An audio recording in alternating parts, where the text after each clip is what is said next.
Okay, good morning, class 12.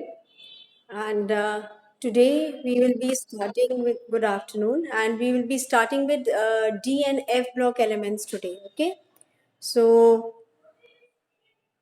let us switch over. So our topic is going to be D and F block elements. Now I have written a summary of certain points on the blackboard which I am going to discuss, and mainly you get reasoning from this particular chapter, and very limited. So if you understand, you can easily score 4 to 5 marks straight away. Reasoning you get from this.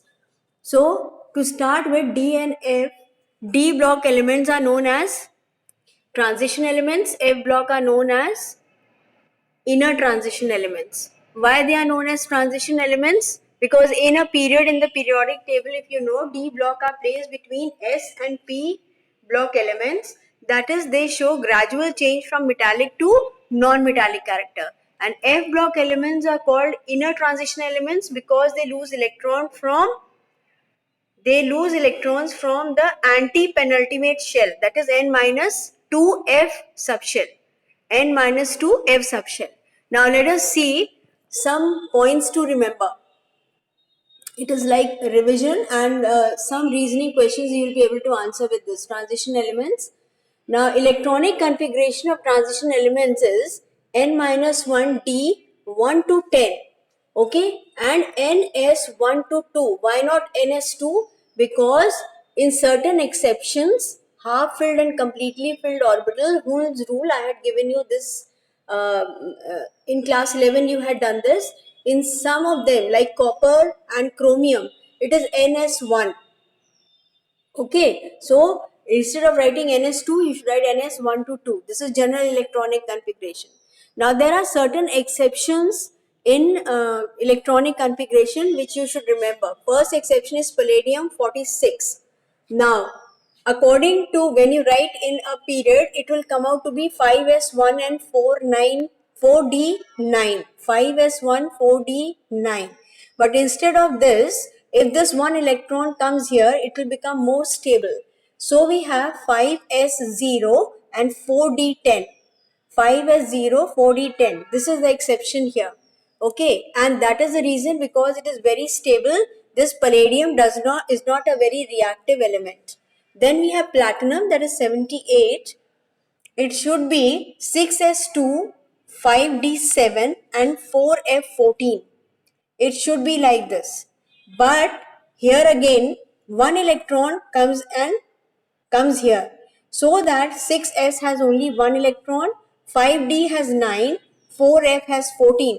Now here it is not leading to more stability. Then why are we removing one electron from 6s and adding to 5d? Is because it has to explain the existence of the most common oxidation state also. Which one is the most common oxidation state? Right? This electronic configuration of platinum gives it stability. It is not very reactive, because if it wants one electron, it can still take from here. Okay, this is already complete. So this is not a very reactive metal. Then silver is also an exception. It is going to be 5s1 and 4d10. 5s1, 4d10, and silver exhibits only one oxidation state. Sorry, that is plus 1. By losing 5s electron, it will become completely filled and it will become more stable. Okay, what is the definition of transition elements? Which elements are called transition elements? Those elements which have vacant d orbitals, alright, in their ground state or as ions. Okay, I will repeat. Transition elements are those elements which have vacant d orbitals in their ground state or in their ions, are called transition elements. Now look here. Zinc, cadmium and mercury, they are controversial. Their placement is controversial in D block. They belong to group 12 and have D10 electronic configuration. They belong to group 12 and have D10 electronic configuration. So they do not have any vacant d orbital. Then why are we calling them transition elements? And the transition elements have all their properties associated with the d block electrons, the d orbital electrons. So they do not show any properties of d block elements. Zinc, cadmium, and mercury, their salts are white in color. They do not show variable oxidation states. All right, they cannot be used as catalyst. They are not paramagnetic. All these are characteristic of transition elements, which you have done in class 11 in detail. I had explained it to you under periodic table. Then why are we including them here? Now, like zinc has got 4s2 and 3d10, right? So if it forms an ion 4s2, then 2 3d10, it does not have a vacant d orbital. So the placement of zinc, cadmium and mercury, they are not called transition elements. Actually should not be called, but they are placed in d block elements because of their electronic configuration. But they will not show properties of transition elements. And I hope this is clear to you. Next one we go on to silver atom has 4d10 electronic configuration. Silver atom has 4d10 electronic configuration. Then too it is a transition element. Okay, here silver will have 5s2 and 4d10. Same as zinc, 5s2 and 4d10.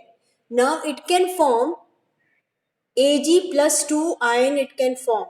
It can form Ag plus 2 ion. And that is the reason why it is also included under transition elements. Then we have transition elements. Transition elements have metallic bonding. Remember this.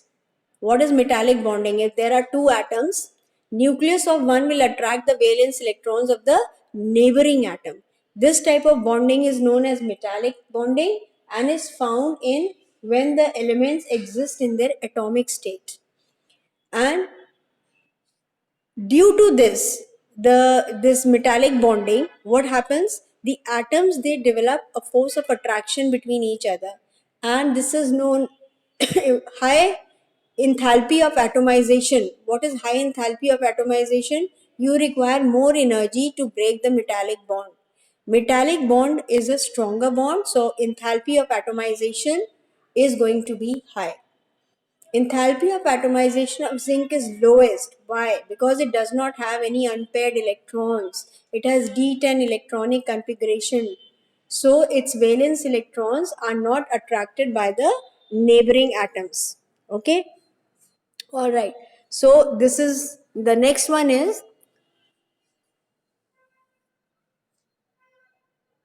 manganese of 3D series. Manganese of 3D series exhibits its largest number of oxidation states. Alright, in 3D series, you remember the D block elements were divided into horizontal periods, horizontal series 3D, 4D, 5D, 6D. And in 3D series, which belongs to which period? Fourth period. Okay, manganese is the element which has got maximum number of oxidation states. Why? Because it has got 3d5 and 4s2 electrons. 4s2, 3d, 5 electronic configuration. So it has got 5 unpaired electrons. Okay, plus 2 from 4s can be also unpaired. Okay, so it will show plus 2. By losing 4s electrons, it will show the oxidation state of plus 2, plus 5 by sharing 5 electrons, and plus 7. So, based on electronic configuration, you can be asked to write down the various oxidation states which the element is going to exhibit. Okay. Alright. Next is less variation in atomic size. Okay, this is very important because as you know, between S and D block, F block elements should be there in the 6th and the 7th period. I will repeat. We had discussed lanthanides and actinides in class 11, if you remember. In the 6th and the 7th period, between S and P block, S and D block. There should be your F,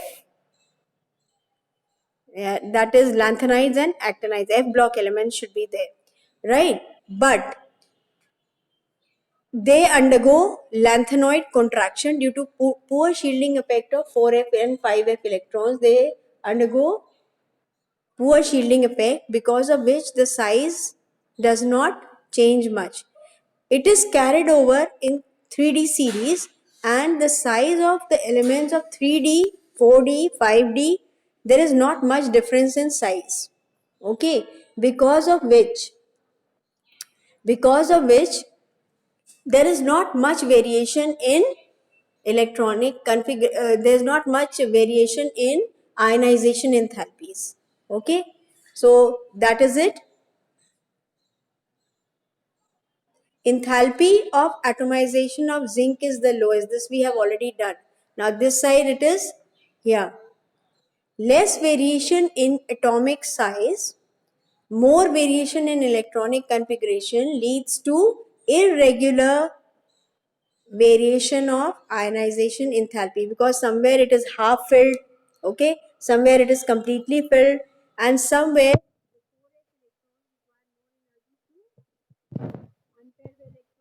they show inert pair effect, they do not participate. All these reasons are there, because of which there is large variation in ionization enthalpy.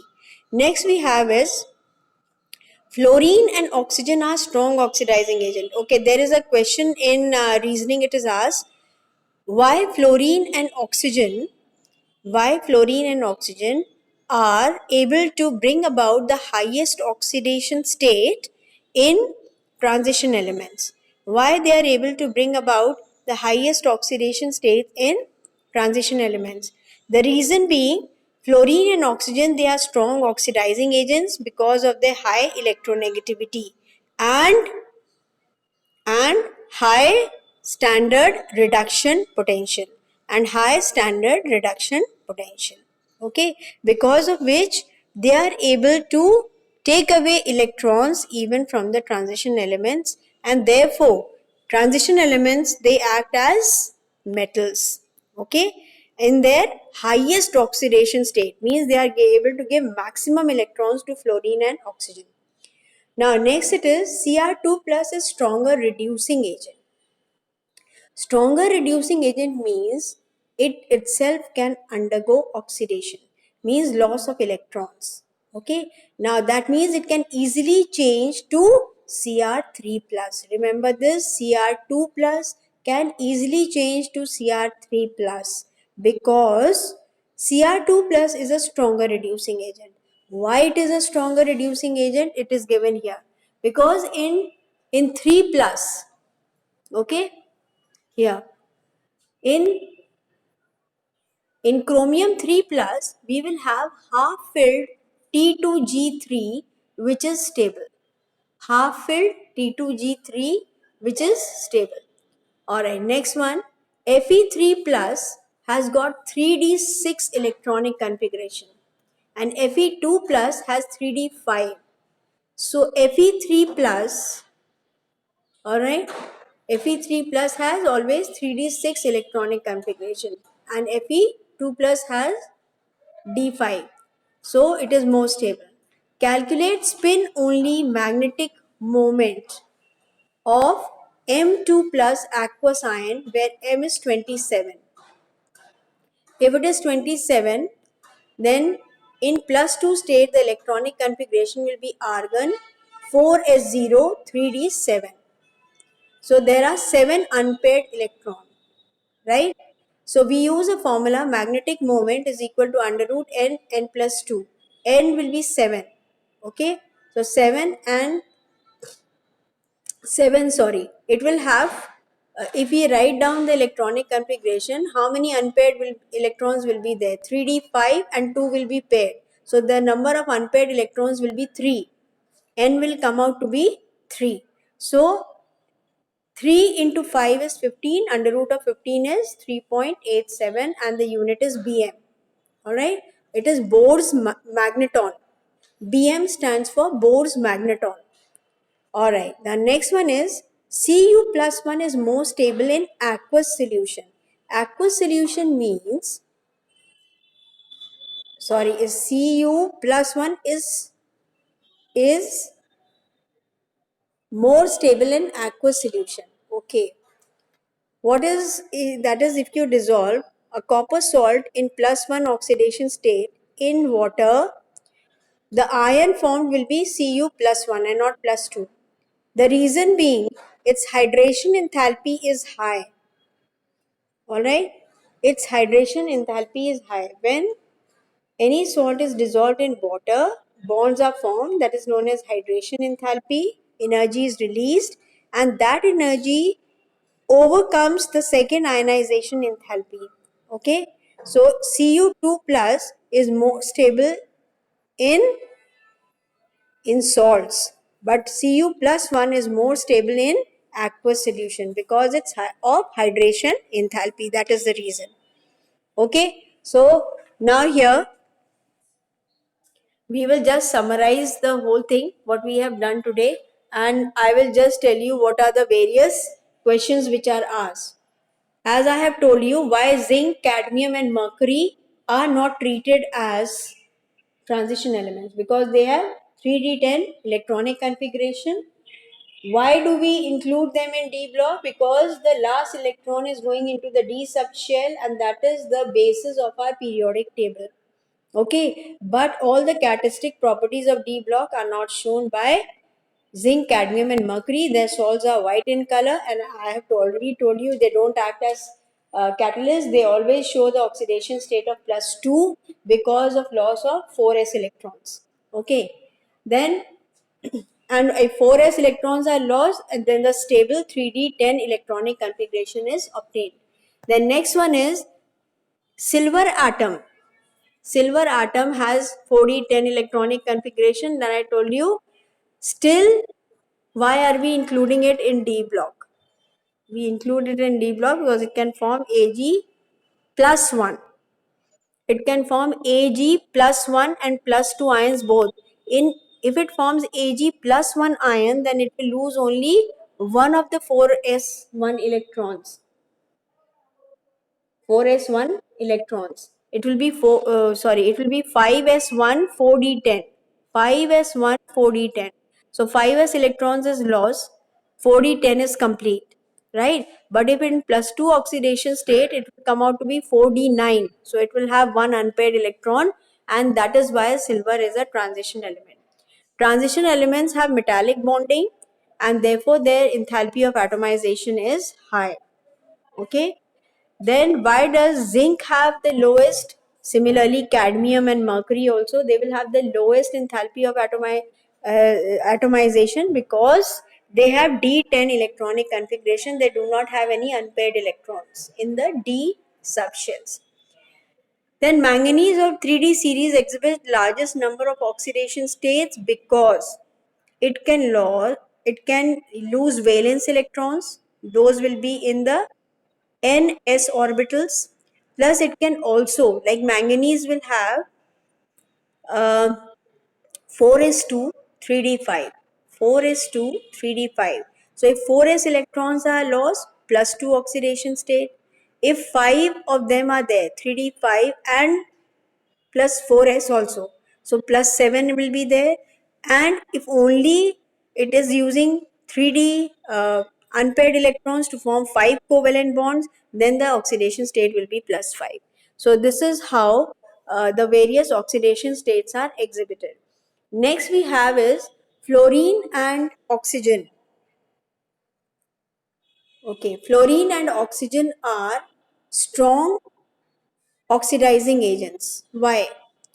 When any transition elements react with fluorine and oxygen, it will always be in its highest oxidation state because fluorine and oxygen are the most electronegative elements, and they are able to withdraw maximum electrons from the transition elements. Cu2 plus is stronger reducing agent because it will get oxidized easily, meaning it will be able to lose electrons easily, because in Cr3 plus oxidation state, the half filled T2G3 orbital is there. Half filled T2G3 orbital is there. Okay. Then Fe3 plus has 3d6, Fe2 plus will have 3d5.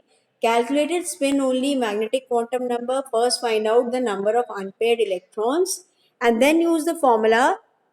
Okay, mu is equal to under root n into n plus 2. N stands for number of unpaired electron. And then what is the unit of that? Unit of magnetic moment is Bohr magneton, that is Bm, right? Then another concept is there, certain ions are more stable, like copper has plus 1 and plus 2. Plus 2 is in the form of salt occurring in nature, plus 1 in aqueous solution. What do you mean by aqueous solution? When dissolved in water. What happens when it is dissolved in water? It is going to form hydrogen bonding, okay, and the ion gets surrounded by water molecules. Amount of heat liberated is known as hydration enthalpy. This hydration enthalpy is able to overcome the second ionization enthalpy. It is more. Hydration enthalpy is greater than second ionization enthalpy of copper. So what will happen? It will prefer to stay in plus 1 oxidation state. But this hydration enthalpy is absent if the salt is occurring in plus 2 oxidation state in nature. So these are some of the reasoning questions which I have discussed today. So you can write it down in your register. Okay. And